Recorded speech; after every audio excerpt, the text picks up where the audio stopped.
मेरा नाम रूपम कुमारी है। रूपम, तो अरुणाचल से यहाँ आना कैसे हुआ? सर मैं यहाँ पढ़ाई करती हूँ। पढ़ाई करते हैं, जो बहुत अच्छी बात है। बोलिए क्या कहना चाह रही हैं? इन्होंने बोला ना कि नॉर्थ ईस्ट में कांग्रेस आए, बीजेपी आए, सबको आए। कब आए? डेट, टाइम कब? हाल ही में जब ये क्या नाम है, राहुल गांधी का जो भारत जोड़ो यात्रा, तो उसमें भी उनका ठंडन गोपाल हो गया, वो कुछ करके नहीं गए, वो बिल्कुल भी नहीं कुछ किए।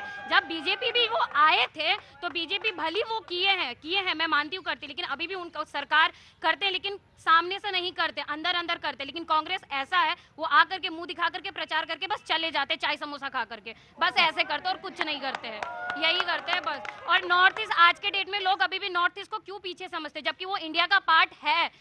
अरुणाचल चाइना का पार्ट बिल्कुल भी नहीं है। हाँ, ये किसी ने नहीं पार्ट है। हाँ बिल्कुल। अभी भी कहते देखिए, हैं, मैं क्यों कहा जाता जब है? कोई अरुणाचल से आके यहाँ खड़ा हो सुदूर पूर्व से, और वो कहे कि हम आपके ये देश का हिस्सा है, तो उसके दर्द को समझना चाहिए। और वो जिस दर्द के साथ और जिस कष्ट के साथ बोल रही कि आप आते हैं मुंह दिखा के चले जाते हैं, लेकिन वो जो काम है एक्चुअल में नॉर्थ ईस्ट में, वो नहीं करते, वो होना चाहिए। नहीं करते, जी बिल्कुल नहीं रूपम, भी कभी कभी मौका लगे तो आ जाया करो इस डिबेट में, लेकिन ज्यादा ना आना, ये यहाँ लत पड़ जाती है लोगों को। बेटा मैं फर्स्ट टाइम आई है, मैं दोबारा नहीं पूछता किसी से, लेकिन मैं इसलिए पूछ लेता हूँ क्योंकि तुम पहली बार आए, उसके बाद दोबारा नहीं पूछूंगा मैं। आप ये सबको मालूम है नियम मेरा। जी बोलिए। सर इन्होंने अभी बोला कि भ्रष्टाचार भ्रष्टाचार ये लोग बोल रहे थे, तो मैं इनसे कहना चाहता हूँ कि भ्रष्टाचार की बात वो ना करे जो जिन्होंने भ्रष्टाचार को अपनी सरकार में भरता और अचार की तरह बेच दिया था। 2G spectrum scam, Harshad Mehta scam. ठीक है, मैं समझ गया, ना तो कांग्रेस में, ठीक है मैंने समझ गया। जी देखिए, जहां तक हमारी भी बहन जो रूपम कुमारी, रूपम जी बात कर रही थी, हाँ। इनके सवाल में इनका जवाब है। इन्होंने कहा कि हमारे अरुणाचल में कोई काम नहीं हो रहा। अरुणाचल में सरकार किसकी है? केंद्र में सरकार किसकी है? ये काम करने का जिम्मा किसको दिया? उन्होंने कहा कि आते नहीं है, मुंह दिखाते नहीं है, मुंह दिखा के बस चाय पी के चले जाते हैं। ना, जब भारत जोड़ो यात्रा निकली, ये सरकार जब वहां पर लोग गए, विपक्ष के लोग जाकर अरुणाचल के लोगों का दर्द सुन रहे हैं, उसी में उन्होंने हमें बताया कि किस तरीके से चाइना हमें लाल आंख दिखा रहा है, किस तरीके से वहां मुझे बस ये और सर तीसरा सुन लीजिए, जो उनका असली दर्द है, जो भारत के लोगों को भारतीय जनता पार्टी और आरएसएस की विचारधारा अलग अलग करने का काम करती है, प्रांतवाद का जहर घोलती है, धर्मवाद का जहर घोलती है। कांग्रेस पार्टी हमेशा प्रांतवाद से उठकर, जातिवादी से उठकर, धर्मवाद से उठकर धर्मनिरपेक्षता का काम करती है। जातिवाद का जहर खुद घोलते हैं देश में ये, और जाति की बात करते हैं। नहीं, मेरी बात सुनिए, जातिवाद का जहर घोलते हैं। और राहुल गांधी जी ये कह रहे हैं भारत जोड़ो यात्रा में अरे यार डिस्टर्ब मत। आज आपने सूट पहना तो हड़का रहे हैं आप, हैं? हाँ जी, और सूट पहन के हड़काएंगे ऑटो वाले को। राहुल गांधी जी ट्रक का ड्राइवर के पास गए, मजदूर के पास गए। अरे नहीं ऋषभ, वो मेरा उनका मजाक है, वो आप नहीं। ट्रक ड्राइवर के पास गए राहुल गांधी जी, कुली के पास गए, वहाँ मोटर मैकेनिक के पास करोल बाग में गए। एक बार भी संसद में आपने उनका मुद्दा उठाया? सिर्फ हिंदू हिंसावादी होता है। सिर्फ जहर कितना भरा हुआ है इनके अंदर साहब, जहर। उनका मुद्दा नहीं उठाया, उस मजदूरों का। एक बात बताओ यार, तुम रुको, एक बात बताओ, ऑटो चलाने में मन करता है आजकल? मैं ऑटो भी चलाता हूँ और देश के लिए काम भी करना चाहता हूँ। मुझे तो लग रहा है कि ऑटो में मन लग रहा है कि नहीं लग रहा है। जी हाँ जी, कहाँ से आना हुआ साहब? मैं पंजाब से, जलंधर से। पंजाब से, जलंधर से। जी बहुत बहुत स्वागत है आपका। ऐसे सर, एक तो राहुल गांधी ने जोड़ा कि आज तक पता नहीं चला, नंबर 1। देश को जोड़ा है? कुछ नहीं जोड़ा, चलो वो तो छोड़ो, यात्रा करी है। मोदी जी की एक लाइन कहना चाहता हूँ बस। कहिए। माँ ने लगाया था माथे पे टीका, रंग तेरी मेहनत का होगा ना फीका, ना तू झुकेगा ना तू डरेगा, तू अपने भारत की सेवा करेगा। जिसके लिए ये तरसी थी आंखें, जिसके लिए हम भरते थे आए, उस राम से मिलवा दिया, बिना किसी डर के तिरंगा पकड़े के दुनिया में फहरा दिया। और कुछ नहीं। अभी आपको 14 बरस का वनवास है। आगे कैसे हैं सर?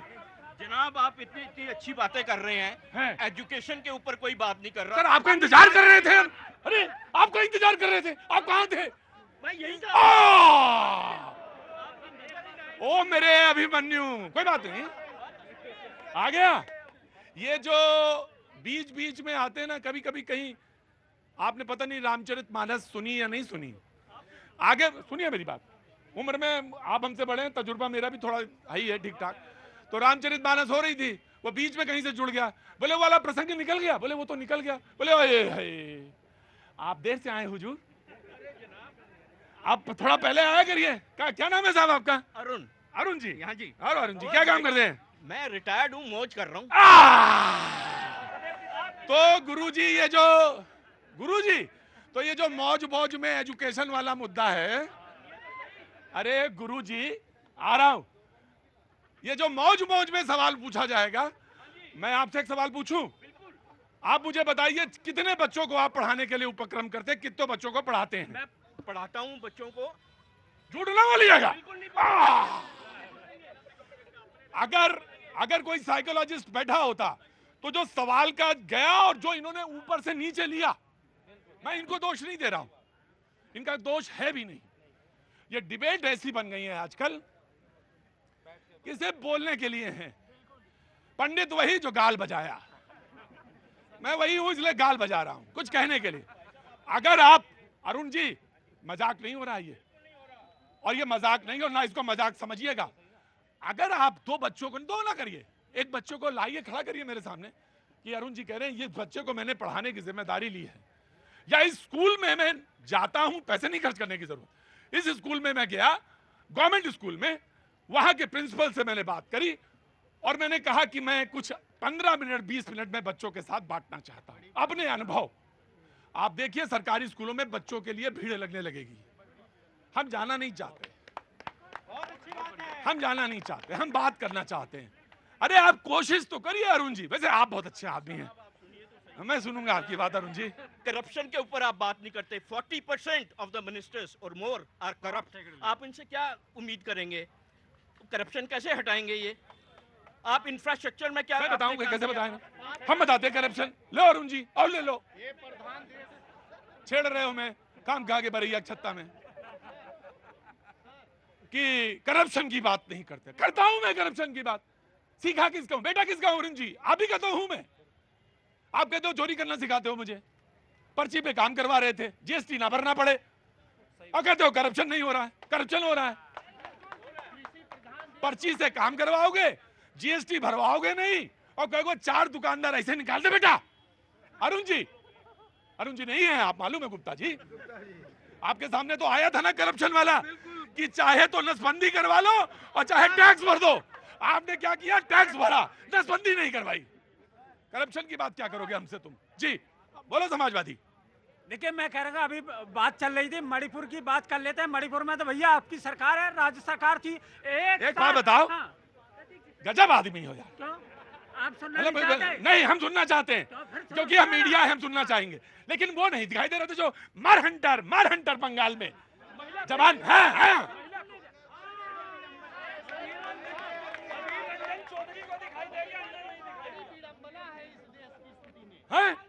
बड़ी विडंबना है। और तुम सोचो तुम्हें बाकी अरुण जी को तो मैं कुछ नहीं कर पाऊंगा, वो बड़ा बिरुआ है, उसकी छां में मुझे रहना, लेकिन तुमको हम काट छांट के बराबर कर देंगे, बता दे रहे हैं। तुम जवान आदमी हो और मुंह से अल्फाज गलत निकला नहीं, पढ़ा नहीं। बोलो। भारत कृषि प्रधान देश है, सभी भारतवासियों को पालता है, पोसता है। और आज गेहूं थोड़ा महंगा हो गया तो ये कोट ब्लैक जैकेट वाले बोल रहे हैं कि महंगा हो गया। क्या किसानों को हक नहीं है अपनी मजदूरी लेने का? मजदूरी अगर महंगा नहीं होगा तो विकसित राष्ट्र कैसे अरे होगा? दिक्कत तो यह है गुरुजी, जो महंगा हुआ वो किसान को कहाँ मिला?